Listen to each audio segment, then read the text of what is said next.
9.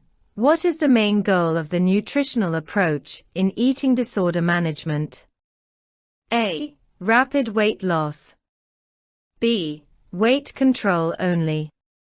C. Developing a healthy relationship with food. D. Eliminating certain nutrients. 10. What does nutritional rehabilitation involve?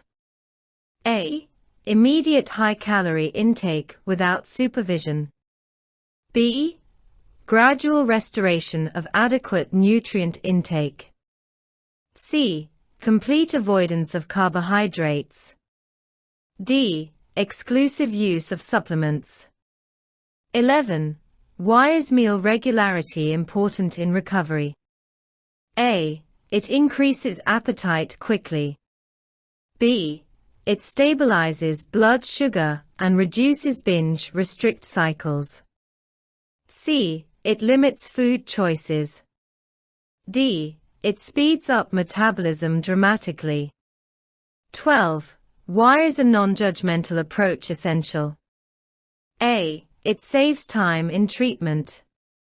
B. It avoids the need for professionals. C. It reduces anxiety and builds trust. D. It focuses only on physical health. 13. Why is nutrition education alone not sufficient for recovery? A. It is too complicated. B. It ignores calorie intake.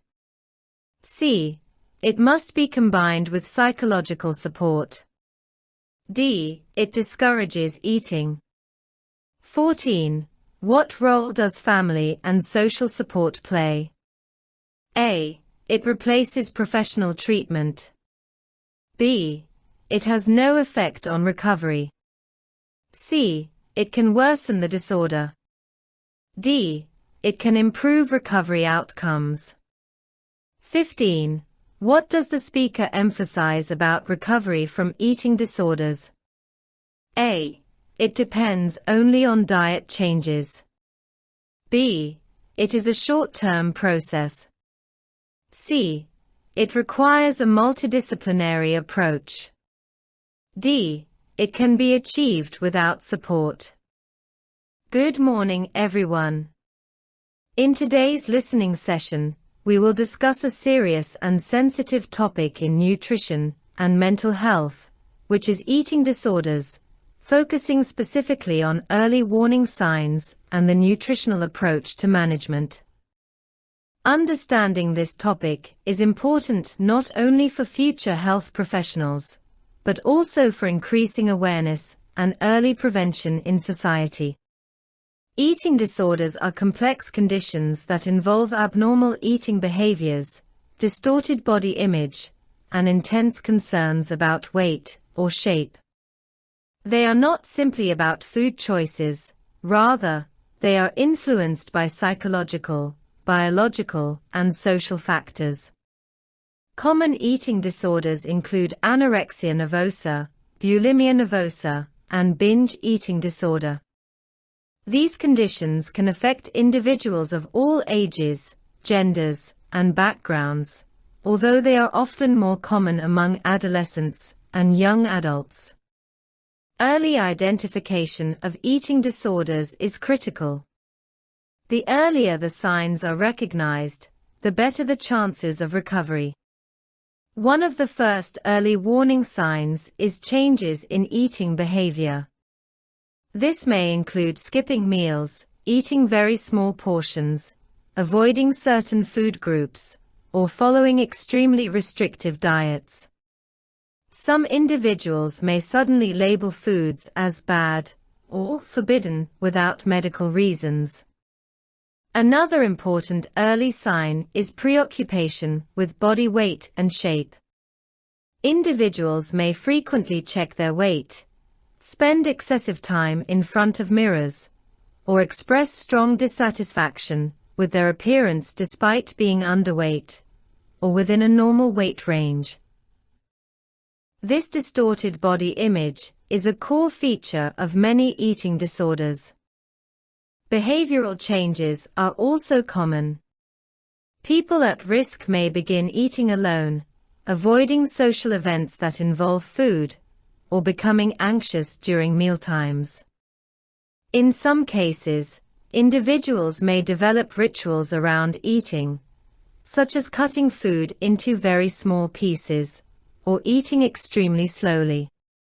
These behaviors may appear minor at first, but they can indicate deeper problems. Physical signs can also appear in the early stages. These may include unexplained weight loss or weight fluctuations, fatigue, dizziness, hair thinning, dry skin, or feeling cold frequently.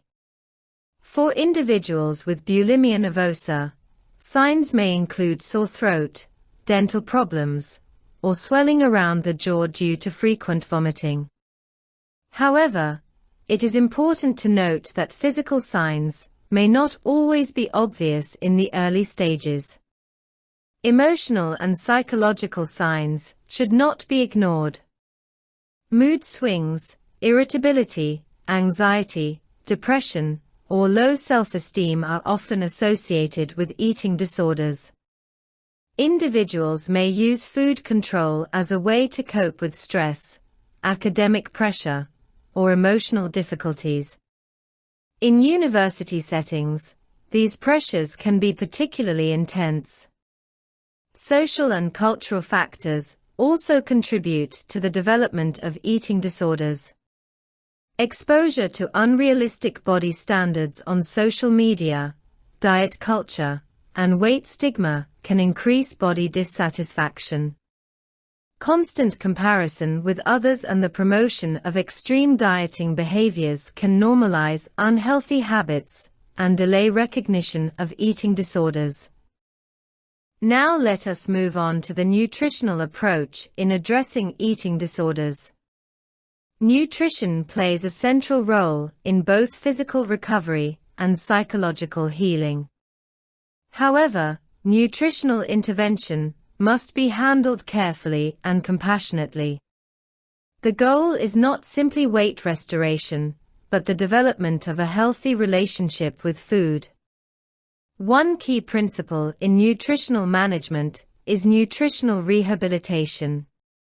This involves gradually restoring adequate energy and nutrient intake to support normal body functions. For individuals who have been restricting food, this process must be supervised by trained professionals to avoid complications and reduce anxiety related to eating. Another important aspect is meal structure and regularity. Establishing regular meals and snacks helps stabilize blood sugar levels, reduce binge-restrict cycles, and rebuild hunger and fullness cues. Consistency is more important than perfection in this stage of recovery. Education is also essential. Many individuals with eating disorders hold strong beliefs or myths about food, such as fearing carbohydrates or fats. Nutrition education helps correct misinformation and supports informed, flexible food choices. However, education alone is not enough and must be combined with psychological support. A non-judgmental and person-centered approach is critical. Using blame, pressure, or fear-based messages can worsen the condition. Instead, nutrition professionals should focus on empathy, trust, and collaboration. Small, achievable goals are more effective than strict rules. It is also important to emphasize that recovery is a multidisciplinary process. Nutritionists, psychologists, physicians, and sometimes psychiatrists must work together. Nutrition addresses the physical consequences of disordered eating, while mental health professionals address underlying emotional and cognitive factors. Family and social support play a crucial role as well. Supportive environments that encourage open communication and avoid weight-focused comments can significantly improve recovery outcomes. Families and peers should be educated to recognize warning signs and respond with care rather than criticism. In conclusion, eating disorders are serious conditions that require early recognition and comprehensive care. Early signs may appear in eating behaviors, physical health, emotions, and social interactions. A proper nutritional approach focuses on restoring health, rebuilding trust with food, and supporting long-term recovery within a multidisciplinary framework. By increasing awareness and understanding, we can help reduce stigma, promote early intervention, and support individuals on their path to recovery. Thank you for listening. Answer the following questions based on the tape. 1. What is the main focus of the listening passage? A. Weight loss programs for students.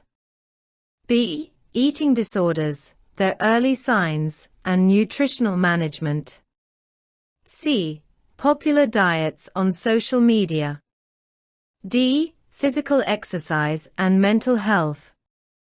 2. Which factor is not mentioned as influencing eating disorders? A. Psychological factors. B. Biological factors. C. Social factors. D. Financial factors. 3. Which eating behavior may indicate an early warning sign of an eating disorder? A. Enjoying meals with friends. B. Eating regular balanced meals. C. Avoiding certain food groups without medical reasons. D. Trying new foods. 4. What is meant by distorted body image? A. Enjoying fashion and appearance. B. Accurately understanding one's body weight. C. Being satisfied with physical appearance. D. Having an unrealistic perception of body shape or weight. 5. Which behavioral change is mentioned as a possible early sign? A. Increased social interaction. B. Avoiding social events involving food. C. Exercising moderately. D. Eating faster than usual. 6. Which physical sign may appear in individuals with bulimia nervosa? A. Improved digestion. B. Increased muscle mass. C. Dental problems and sore throat. D. Stronger immune system. 7. What emotional signs are commonly associated with eating disorders? A. Confidence and motivation. B. Mood stability. C. Anxiety, depression, and irritability. D. High self-esteem. 8. How can social media contribute to eating disorders? A. By promoting balanced diets. B. By limiting food choices. C. By spreading unrealistic body standards. D. By encouraging medical treatment.